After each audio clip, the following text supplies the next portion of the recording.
Hello, everyone. I am going to discuss sexual abuse and disability. A lot of people don't realize that a lot of people that have been sexually abused may have developmental disabilities or disabilities in general. Um, it is more likely because the person is in a vulnerable state for which could be male or female, that sexual abuse is a lot more prevalent. And they may not realize that what is happening to them is wrong.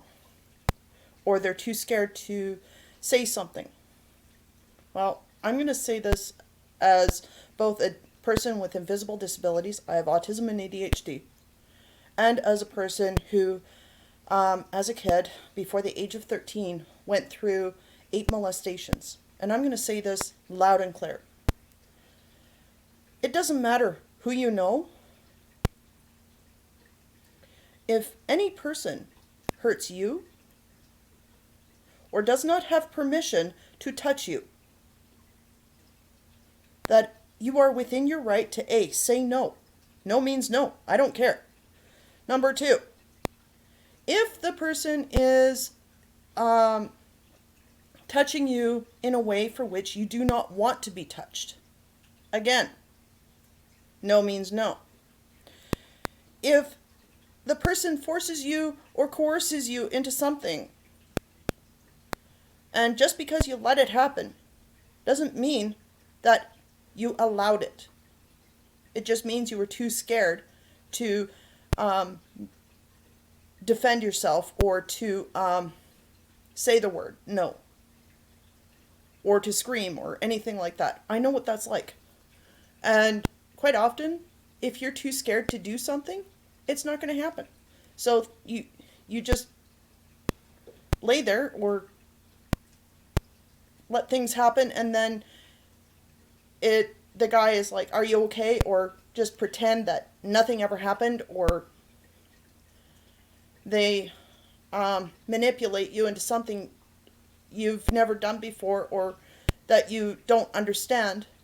And next thing you know, this person is assaulting you without even you realizing it, such as most abusers are like. And it is the most damning feeling a person can go through, because you're lost after that. You feel dirty. You feel gross. And you feel ashamed. Because sometimes having to go through all the tests with victim services and doctors is more than one can handle, even for an average person. It is scary to go through those tests. It is demeaning.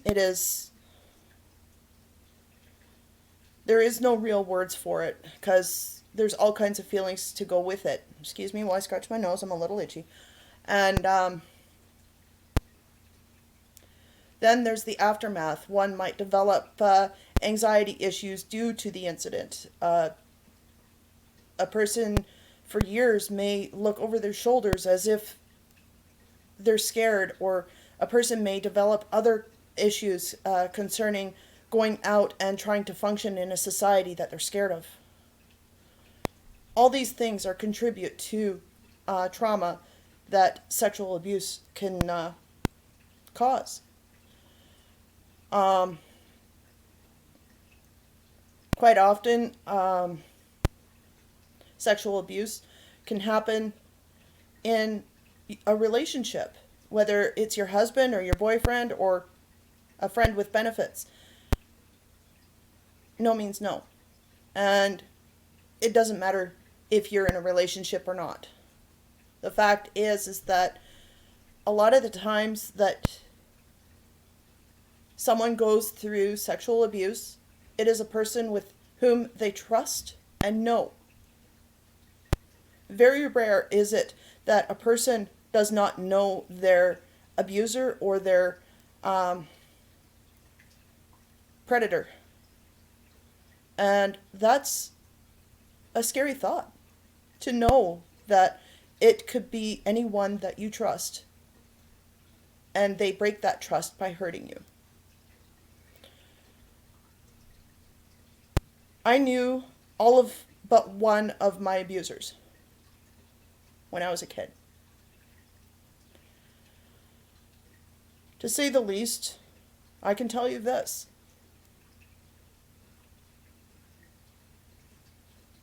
It changed me for the rest of my life. Because even in my mid-40s, I'm 46, and I'm still looking over my shoulder. It doesn't matter how much counseling or therapy you go through, those feelings will never leave you. All you can do is learn to live with them. It gets easier as time, but you're still waiting for the next ball to drop. And that's honesty. Once you've been hurt by someone you care about, even if it's a different person and they never do it to you, that baggage, those feelings carry through for the rest of your life, whether you're in a good relationship or with anyone. And I'm not saying don't trust. I'm saying be aware of your feelings and who they're aimed at. Because sometimes your anxiety or your distrust or whatever is aimed at the wrong person. Be aware of that. Because sometimes I'm guilty of it. I'm in a fantastic relationship and have been for 11 years. And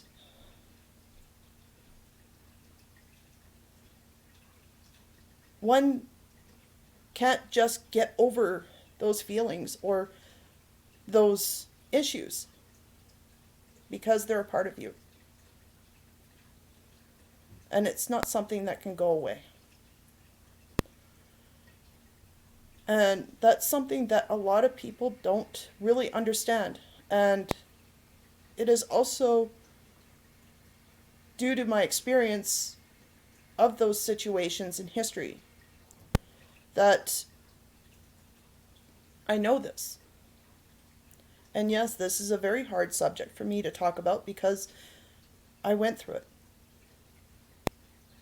Now, that doesn't mean that I have low self-esteem. It just means that I have anxiety because of it.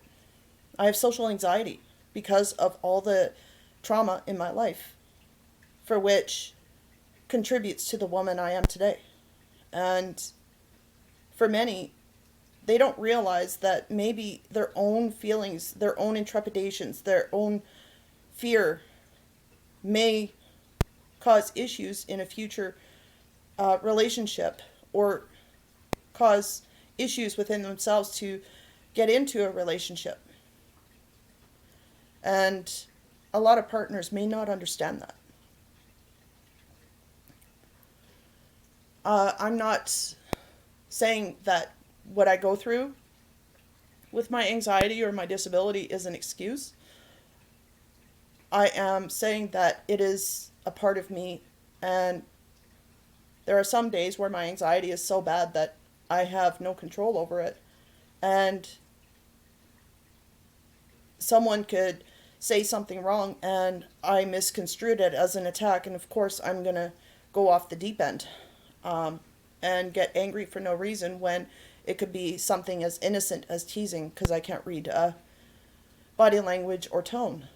The other part of it is it may affect in social behaviors or social aspects, for which trusting people is all or nothing. Either you fully trust the person and it's the wrong person, and finally you're going down a deep dive into a place that you don't want to be, and you don't realize it. A lot of abusers use a person's weakness to coerce them into things that the person wouldn't normally do if they have trauma or have abuse history. They may, if they have a disability, they may fall into the wrong crowds. And again, abuse can happen in your friends. Abuse can happen in your family. Abuse can happen anywhere. And I just want to wake up people and make them think that just because you trust them doesn't mean they're being real with you. But on the other side, the ones that are being truthful and honest with you, you might have a harder time in trusting because of your history. Keep that in mind, because if you're in a relationship where you don't realize you're being sexually abused, you might want to take a step back and really look at your own issues, disability-wise, especially if it's cognitive or neurological. I mean, even if you have friends, do yourself a big favor and ask your friends if they see something wrong in your, like if you sense something is wrong in your marriage or your relationship, go to a friend and ask them if they notice anything, because you may not see it because you're in it.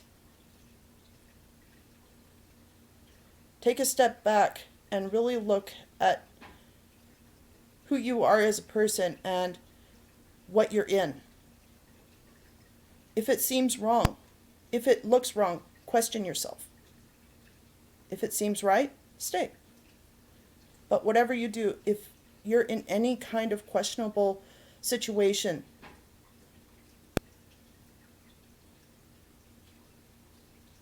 question what it is that is causing you to have anxiety or to be scared. Because sometimes it just might be you and your history. But at the same time, if you're in an abusive relationship and you see your friends in good relationships, compare the two. And if it doesn't look good to you, get the hell out quickly. And if you have been hurt or abused by anyone, for God's sakes, tell someone. Open up and tell someone that you trust. And ask them if you can lean on them to help you through and cope through these hard times. Seek out therapies and or consultations with therapists, with sexual abuse victims, people, family. It doesn't matter. Tell someone that someone hurt you. Because the only way to learn how to cope is to seek out help. And to seek out help, part of that also means showing that the abuser that they have no control over your life, and follow through and get that person arrested, because chances are that person is going to do it again and again and again. And if people don't report these people, the abuse will continue.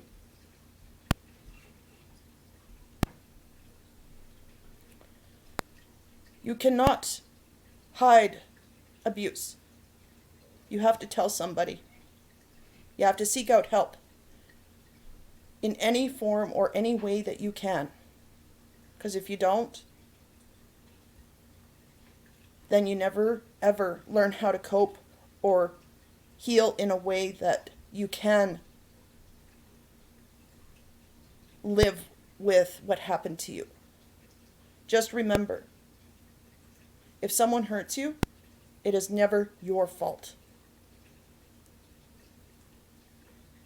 It is not you that caused it to happen. The one that did it to you, pardon my language, is fucked in the head. And they are the ones that should be punished. They are the ones that should be put in jail for a very long time for hurting you. And moreover, know that even though that you might feel dirty after whatever happened, it's not your fault. You didn't ask for it. And that you deserve to be happy. And sometimes regaining some of that happiness means to follow through on getting the person charged and put away. Thanks.